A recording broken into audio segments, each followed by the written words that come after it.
Some say, I remember, make of it what you will. Some say the universe is made of matter, rocks, fire, ice, metal, and all the quiet dust between the stars. Others say it's made of stories, and that the stories outlast the metal. I don't know who's right. I've seen steel fail, and I've seen stories burn hotter than any plasma torch. I've watched machines come alive under the hands of men who swore they weren't praying, and I've seen belief fall apart faster than corroded wiring when someone asked just one question too many. What I remember is this: long before the world filled up with podcasts and whistleblowers and classified documents leaking like bad hydraulic lines, there were small rooms where men and women talked quietly about things the rest of the world wasn't ready to hear. Not secrets. Not exactly. More like murmurs. Threads of truth tangled around rumor and regret. Somewhere along the way, I found myself in those rooms, sometimes by invitation, sometimes because I happened to be standing in the right hangar at the wrong hour, with the kind of face that says, I'll listen, and I won't laugh. That was all it took. Before long, the stories started coming. Engines that hummed when no power was applied. Craft that moved like thought instead of fuel. People who remembered lives that were never written down. And soldiers who swore they'd stood on worlds no telescope ever named. I never asked to be their confessor. But some men are built like certain kinds of radios. They don't transmit much, but they pick up signals others ignore. And in those signals, I began to notice a problem. Too many stories. Not enough maps. Everyone had a shard. No one had the mosaic.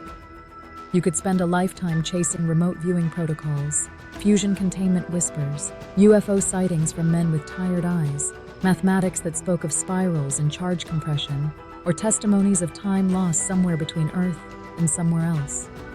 Each piece burned bright on its own, but lay them side by side and you'd feel the heat of contradiction. One story said the craft were built here. Another said they were found.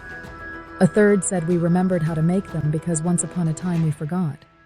I didn't argue with any of them. When a man speaks of the impossible from somewhere deep behind the eyes, you learn to let him finish. My problem wasn't belief, it was navigation. What do you do when every map claims a different north and every compass hums a different frequency? Some say the trick is to choose one path and reject the rest. I've seen where that leads. Small minds, tight fists, and a kind of certainty that smells like fear. No, I learned to walk another way, to treat every fragment as a black box, every testimony as a coordinate, every rumor as a potential field line in a geometry we've not yet solved. Don't decide what's true too early. Just place the pieces where they hum together and see what patterns emerge when you stop forcing the universe to speak your language. I've stood near engines that were too quiet, and in rooms where silence spoke louder than confession. I've held metal that shouldn't have been light, and listened to men whose voices cracked when they remembered stars they weren't supposed to name. Make of that what you will.